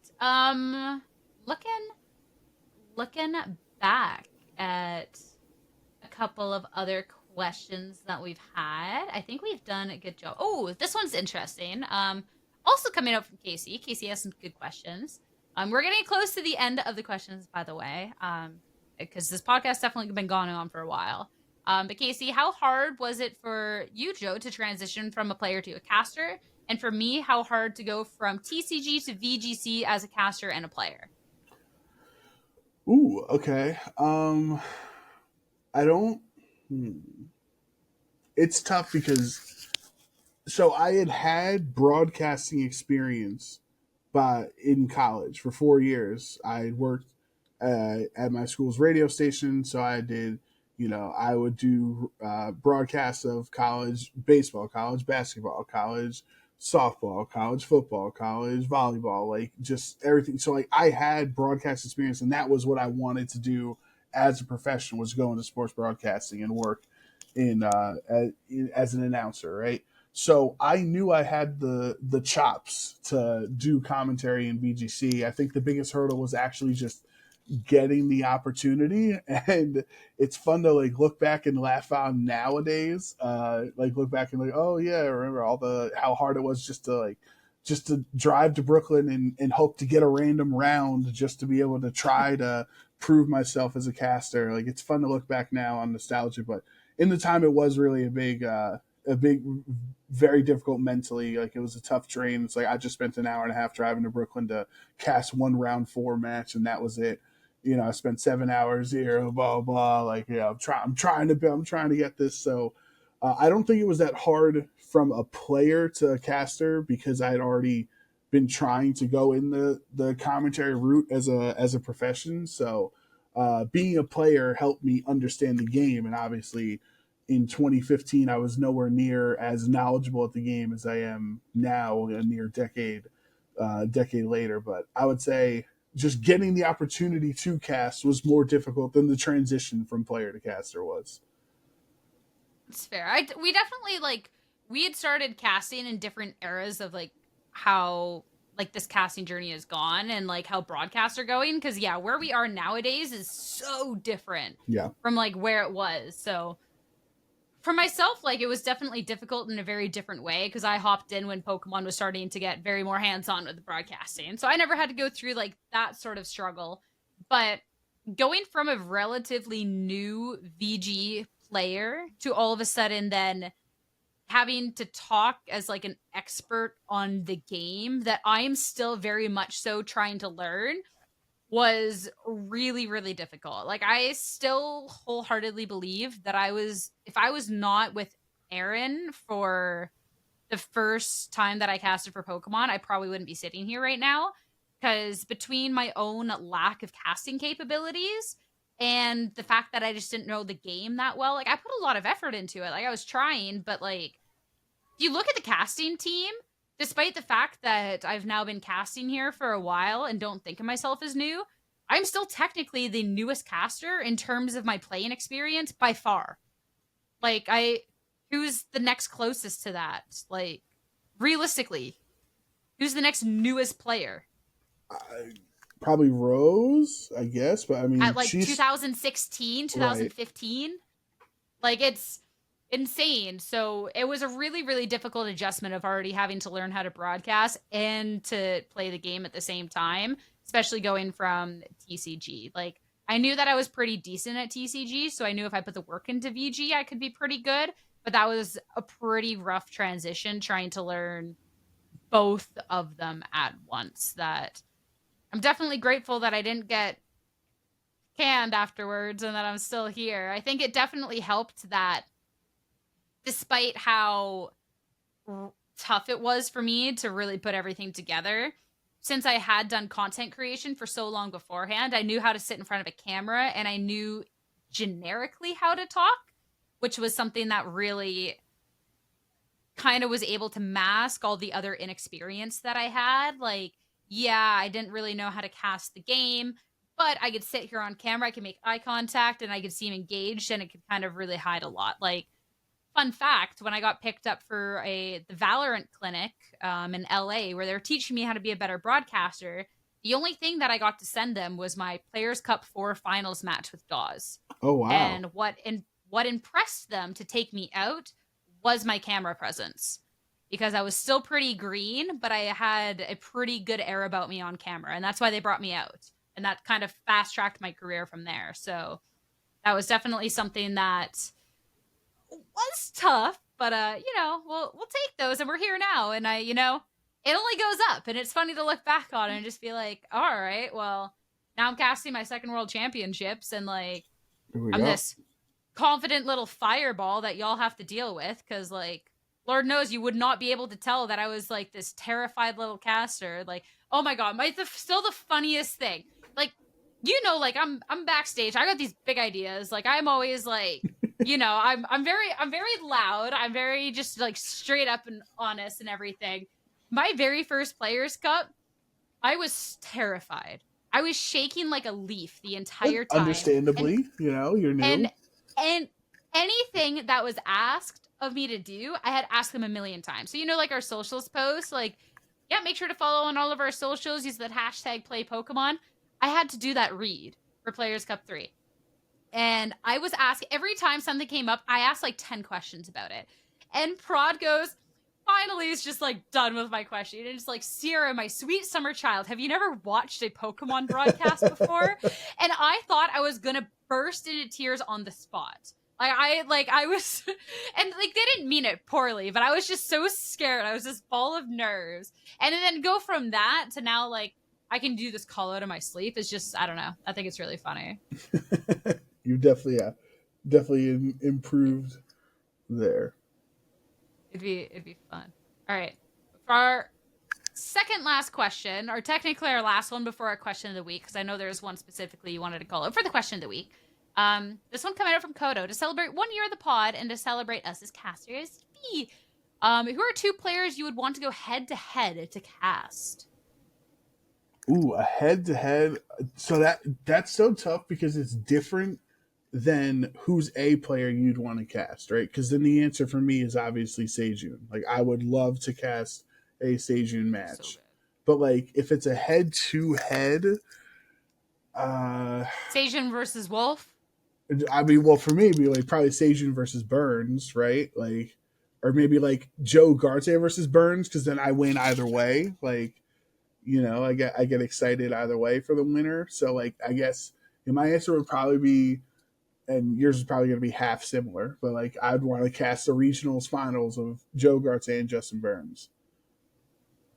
I mean, I feel like one of my first answers is Ugarte versus Burns, but like we've already casted that, so I feel like I have to give. But it wasn't a finals, Yeah, but like I still am like, it was an amazing match. Like I still look back and that was like definitely on the list of favorite matches. So like I do think that them playing in a finals or whatnot would definitely be like super, super worth.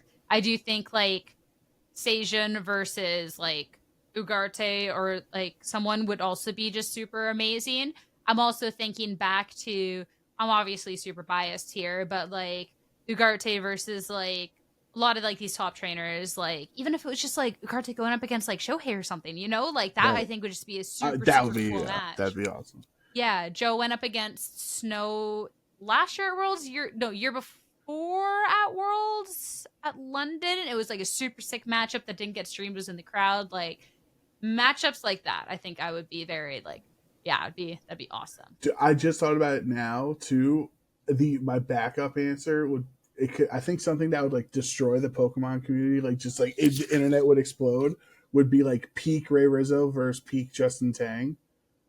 Would be like the internet would just absolutely eat up. I thought you were going to say peak Rizzo versus peak Wolf.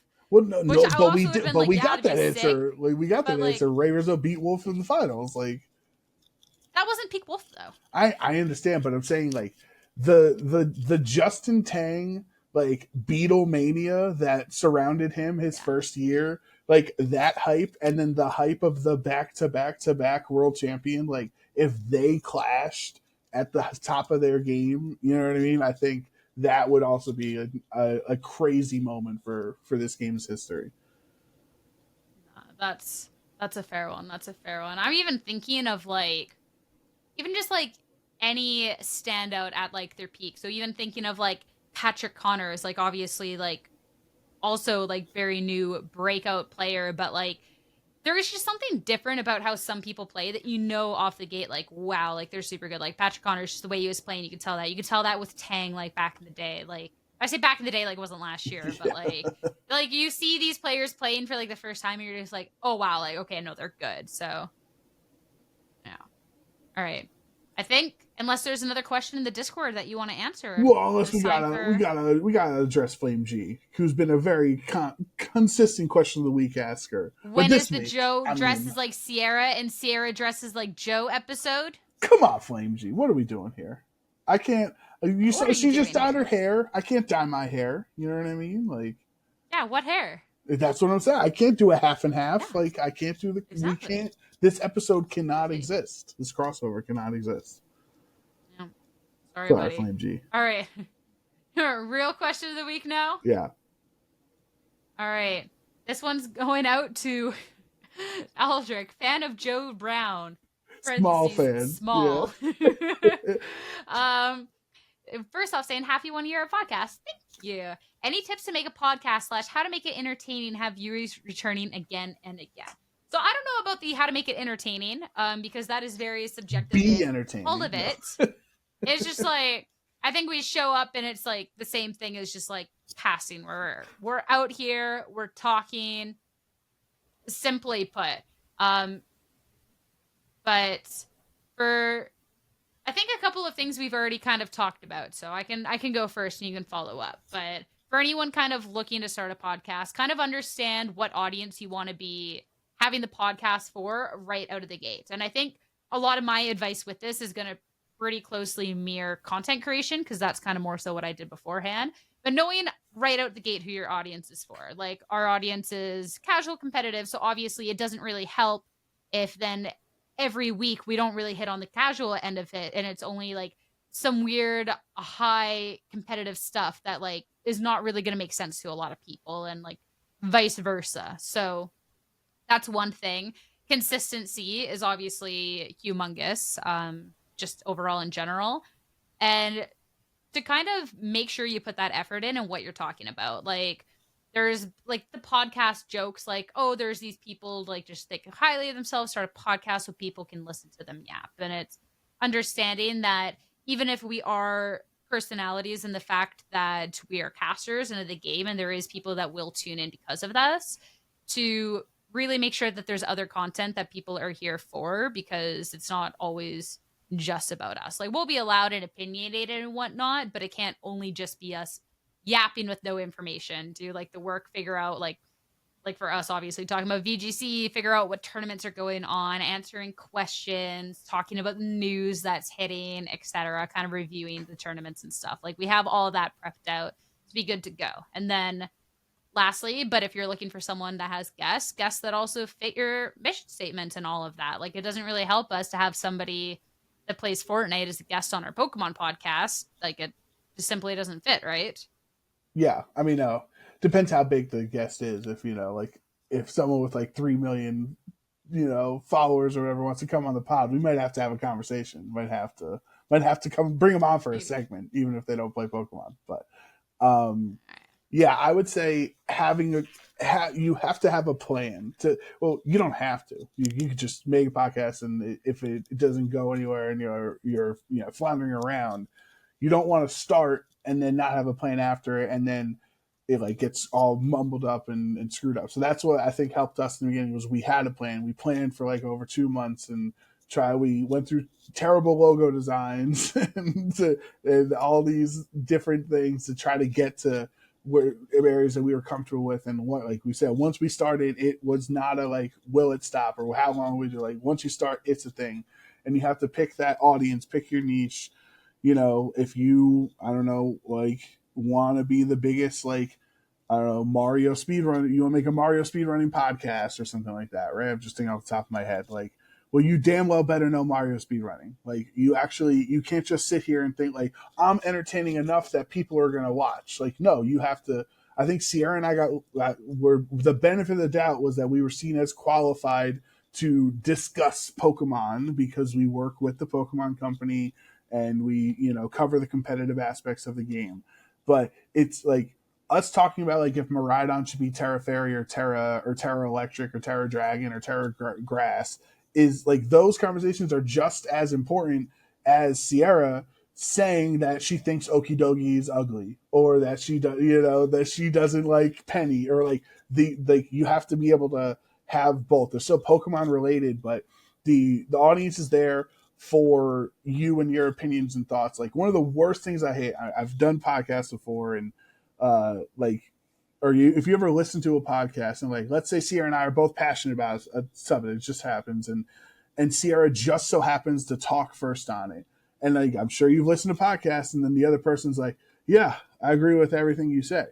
Like, well, that doesn't help. I'm not saying to lie. I'm not saying to disagree. I'm not saying that at all. What I'm saying is even if you agree with Sierra, you then still say your opinion, even if it's the same thing, because one of the big things you learn in a podcast is not everyone is going to like you or like they might like the other person's opinion more. Like there are podcasts I listen to with 4 people on it that I value person A and B's opinion on a particular topic significantly more than person C or D's on that podcast. So if Sierra's the only one that gives her opinion and then I just agree with it without saying anything, and the person is there because they like my opinion and not Sierra's, then that person did not get satisfied in that episode on like what they were looking for and out of the entertainment from it. So like understanding some people are going to be there for you and some people are going to not be there for you, knowing your audience and starting with the plan from the beginning and being knowledgeable, being credible at least in whatever topic, whatever niche, area you want to cover. And I think last but not least, kind of the most important is it kind of seems like a weird answer, but to understand like what the purpose is. Like I feel like, and this again relates a lot to content, but this is still something very similar, is some people will be like, I want to be a content creator to make money. I want to start streaming on Twitch to make money. I want to make this podcast to make money. Not really realizing the amount of work, maybe even money in the first place and dedication to get to that point. And if you're only worried about like the money or the number aspect of something, the passion isn't going to be coming through. The entertainment isn't going to be coming through. And ultimately it's going to be a flop in the end. Like I've seen people say that I want to be a YouTuber because I want to make money. So they are following like this algorithm and these numbers of like, okay, well, this should be entertaining because like that is forcing something, right? Same with the podcast. Like we started this because we love yapping about Pokemon. We've yapped a lot about Pokemon and we wanted to yap more about Pokemon, right? And being able to be in a spot where we could do that as casters was a really unique position. And it was something that was just like, okay, this is exciting to do. And we want to be able to do this and kind of bring this podcast out for the community. And that was kind of something that even when there is nothing really to talk about that week, or even if one of us is like, because there's definitely been times where I'm like, I'm having a really busy week. I really don't want to record. Like the thought of like the money that you're not making isn't going to force you to record. But the thought of like, you know what, I have passion for this project, that will make you kind of do the thing. So that I think is a really important underlying thing of any kind of project that you're taking on is just kind of value. Because like, obviously from this podcast, like we do not make money. We lose money from the Riverside's description and all this other stuff. And if it's stupid logo that we didn't even use and all this other stuff and like kind of see it going like that, because like for myself, I don't really want to monetize things, but it's like, it's the passion that will get you through all that. Right. So I don't know if you feel the same way as me or not, but like they say like it takes 21 days to form a habit or something. So if you like, I don't know, if you eat healthy for 21 days, you're more likely to continue to eat healthy, right? And like you talked about, like, oh, I really don't feel like recording today, or I don't have a topic or conversation, or like that was definitely harder in the beginning days. Those first probably 10, 15 episodes, we were just trying to figure out like topics when there weren't regionals or weren't Pokemon news or DLC or whatever. But I feel like the longer the podcast has gone on, like the less I've been concerned about not having a topic or like, oh, I don't want to say, I don't have anything to say. Like because we've developed that habit of like just powering through and talking every week and getting an episode out, even if you're not feeling great or if you don't have an important topic to discuss. That like it's become not as big of a hurt, at least from my perspective. Like, even if you feel like you don't have much to contribute, like, well, we still got to do it anyway. Yeah, it's definitely kind of along the lines of like remembering going back to the base reason of like why wanting to do this, right? And then realizing too that there's people that do tune in, people that do listen and would like to have this podcast, and it's like, okay, like I gotta do it for them, even if I don't want to do it for me. So yeah, there's a lot to it, but I definitely think there's a lot of good. I do think that the habit's a little bit difficult right now because I'm the one that edits episode 2. This isn't a habit. Wow. This is a brand new thing. Yeah. I am not enjoying this. I'm not gonna lie, but like, yeah, must be nice, you know.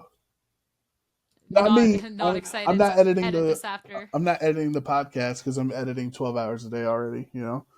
That's true. But all right. Any final thoughts for this episode? I mean, I don't know if we, want to set goals or anything, or if like, numerical value is not important. It's about blah blah blah. It's about the outreach and the people that do appreciate it. Or like, I think we've done pretty well in the first year. I'm proud of us for being able to stick through like our plan. We knew we had a goal that we wanted to accomplish, and we've stuck through with it. We're almost at 1,500 subscribers on YouTube. I'm not sure what our Spotify account is, but I know it's like a pretty solid amount there too. So like, I never look.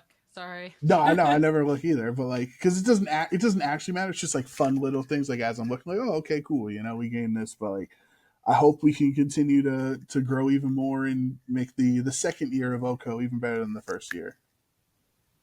I'm definitely goal wise looking to how like we can just make it a little bit better for everyone and kind of just, I don't know, make sure that the podcast is something that continue to kind of serve the community and how we can kind of go from there. But I definitely appreciate everyone who has joined in on this wacky little journey of ours. I'm going to close out the episode if you're good with that. Yeah, because I'm ready to go to bed because I have to get up early. Checks out. All right. Well, this has been a really fun episode, kind of reflecting, and of course, do want to be thanking anyone who's tuned in at any point, whether you've been a listener kind of from the get-go, joined in, newer, appreciate you all nonetheless. Whether you get to talk in the community, whether you're just lurking, whether you just enjoy the episodes while you're doing your thing, like it really does mean a lot as well, the support for us during our casting careers. Now making it to Worlds has also just meant the world. So thank you all so much. It has been a heck of a year. It has been a lot of fun. I hope that you enjoyed listening, and we'll see you next week for our next episode of OHKO.